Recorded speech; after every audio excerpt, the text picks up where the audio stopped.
답답한 파리 생제르맹의 맥을 뚫어주는 이강인인데요. 후반 48분 오른쪽에서 환상적인 크로스로 비티냐에게 택배 크로스를 전달하였고 비티냐가 마무리 지으며 드디어 앞서 나가는 파리 생제르맹입니다. 오른쪽으로 자리를 옮긴 후 바로 공격 포인트를 기록하고 답답한 PSG 공격의 활기를 불어넣는 이강인 선수입니다. 후반 60분에는 비티냐에게 패스를 받은 음바페가 멋지게 가마차기 슛을 시도하며 골망을 갈랐습니다. 음바페의 추가골이 나오면서 2대0으로 앞서 나가는 PSG인데요. 후반 63분 현재 축구통계 매체 소파스코어 평점을 살펴보면 7.7점을 받았는데요. 터치 48회, 패스 성공률 92%, 키패스 3회, 어시스트 1회, 빅찬스 창출 1회 등 맹활약을 펼치며 파리 생제르맹 승리를 이끌고 있습니다. 이어 엘리케 감독은 이강인의 어시스트에 대해서도 발언했는데요. 선제골 과정에서 나온 이강인의 어시스트는 이강인에게 쉬운 패스였다면서 그의 기량을 칭찬했습니다.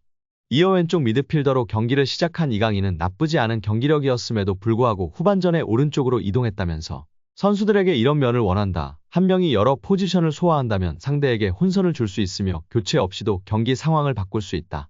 선수들에게 야망을 가질 것을 요구하고 있다면서 다재다능함을 주목했습니다.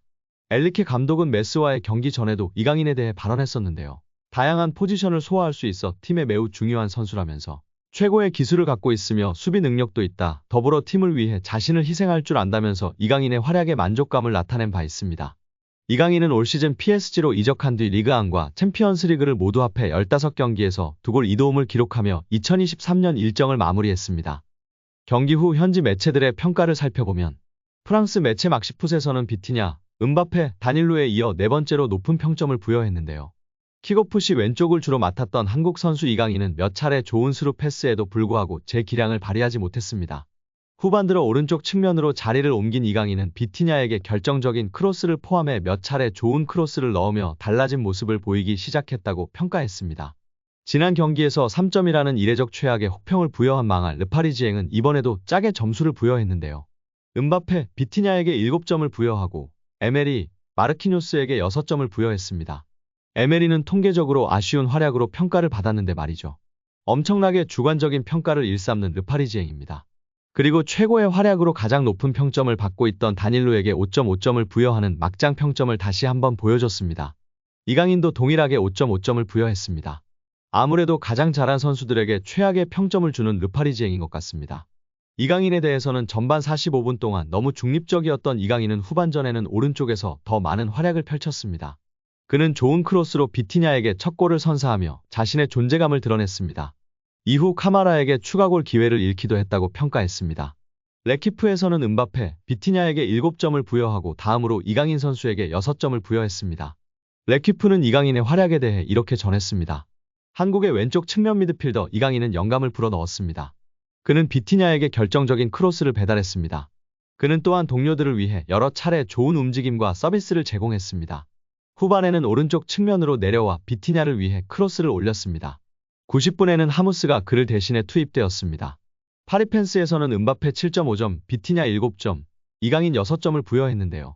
이강인에 대해서는 그는 많은 노력과 시도가 있었지만 항상 정확성이나 자동성이 부족하여 판단하기 어려웠습니다. 그는 비티냐의 선제골을 만들어 주었습니다. 구공민 프랑스판에서는 음바페, 비티냐에게 최고 평점 7점을 부여하고 다닐로, 이강인에게 6점을 부여했습니다. 이강인은 계속 출전하며 경기에 꾸준히 모습을 드러냈습니다. 전반전에는 수줍어하며 별다른 활약을 보여주지 못했던 이강인은 하프타임 이후 경기력을 끌어올렸습니다. 오른쪽에 배치된 그는 혼란스러운 움직임과 날카로운 패스로 상대의 수비를 괴롭혔습니다. 비티냐가 터트린 선제골을 도운 것도 바로 이강인이었습니다. 유쾌한 스윙 크로스가 포르투갈 선수를 페널티 박스 안에서 완벽하게 찾아냈습니다. 정말 멋진 선물이었습니다. 이제 1월 4일에는 툴루즈 원정 경기가 있습니다. 이후에는 1월 15일 월요일 바레인과의 아시안컵 첫 경기가 시작되는데요. 우리 이강인 선수 부상 없이 맹활약하길 기대하고 응원하겠습니다. 프랑스 거한 파리 생제르맹 중원에서의 문제점이 현지 언론을 통해 계속 제기되고 있는데요. PSG는 프랑스 리그에서는 순항 중이다. 리그 1위를 달리고 있으나 PSG의 가장 중요한 대회, 지금까지 단 한 번도 우승을 하지 못했던 유럽 축구 연맹 챔피언스 리그에서는 고전하고 있습니다. 현재 F조 2위인데요. 2승밖에 하지 못했습니다. 2승 1무 2패 승점 7점입니다. 1위는 승점 10점의 도르트문트. 사실 리그 우승은 이변이 없는 한 PSG의 품으로 돌아옵니다. UCL에서 경쟁력이 더욱 중요한 이유입니다. 하지만 UCL에서 고전하고 있고 이에 대한 결정적 이유 하나가 중원이라는 지적이 나왔습니다. 리오넬 메시, 네이마르가 떠난 것은 PSG에 큰 타격을 주지 않았다는 분석입니다. 킬리안 은바페가 그만큼 잘 해주고 있습니다. 프랑스 언론들의 한 목소리는 마르코 베라티의 이탈이 가장 큰 타격이라는 건데요. 베라티 방출은 PSG의 자살골이라는 표현까지 등장한 상황입니다. 베라티는 2012년부터 2023년까지 PSG에서 뛴 간판 미드필더였습니다. 창의적 미드필더의 정석이었습니다. 창의성 대장이라 불린 미드필더입니다. PSG에서 11시즌 동안 416경기를 뛰었고 리그 우승 9회 등 총 30번의 우승을 이끌었습니다. 이런 그가 지난 시즌을 끝으로 PSG를 떠났습니다.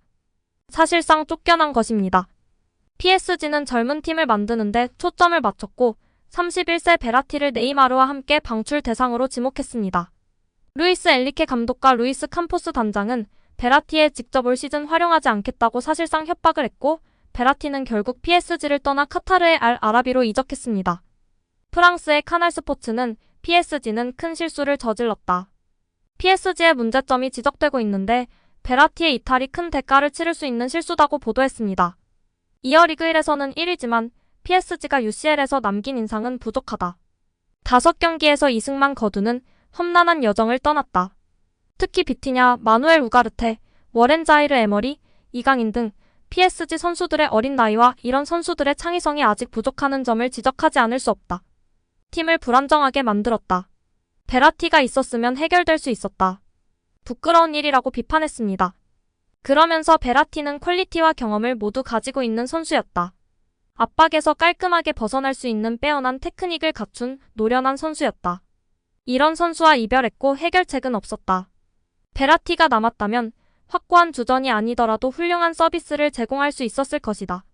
때문에 현재 PSG 내부에서 베라티의 복귀를 바라는 이들이 있다고 설명했습니다. 베라티가 정말 창조적이고 좋은 미드필더인 하나 수비 가담이나 헌신적인 모습은 부족했는데요. 이런 모습으로 인해 엔리케가 세대 교체를 위해 처분을 요구하지 않았나 싶습니다. 또 이 매체는 PSG의 이적 정책의 실패를 하나 더 꼽았는데 사비 시몬스의 독일 분데스리가 라이프치히 임대를 꼽았습니다. 이 매체는 시몬스 임대는 잃어버린 고리와 같다. 독일로 임대를 간 사실이 안타깝다. 시몬스는 분데스리가에서 벌써 7개의 어시스트를 기록했다. PSG에서는 우스만 덴벨레만이 2개 이상의 어시스트를 기록했다. 그리고 4골을 넣었다. PSG 득점 2위의 기록이다. 은바페의 뒤를 잇는 득점자다. 공격에 타격을 가하고 라인을 무너뜨리는 선수라고 분석했습니다. 다음 시즌 시몬스의 복귀는 파리 중원의 큰 보탬이 될 것 같은데요. 현 시점에서 베라티의 부재를 메울 수 있는 선수로는 이강인 선수가 꼽히고 있습니다. 현지 전문가부터 팬까지 모두 창조적 미드필더의 최고봉으로는 이강인 선수라는 점에 이견이 없는 상황인데요. 팬들이 사랑했던 디마리아의 후계자이다, 메시의 후계자이다라는 평을 듣고 있는 상황입니다. 우리 이강인 선수, 파리 생제르맹의 창조적 미드필더로 중원의 사령관으로 맹활약하길 기대하고 응원하겠습니다. 오늘 영상은 여기까지입니다. 끝까지 시청해주셔서 감사합니다. 늘 건강하시고 더 좋은 영상으로 찾아뵙겠습니다. 구독과 좋아요도 잊지 마시고 부탁드립니다. 감사합니다.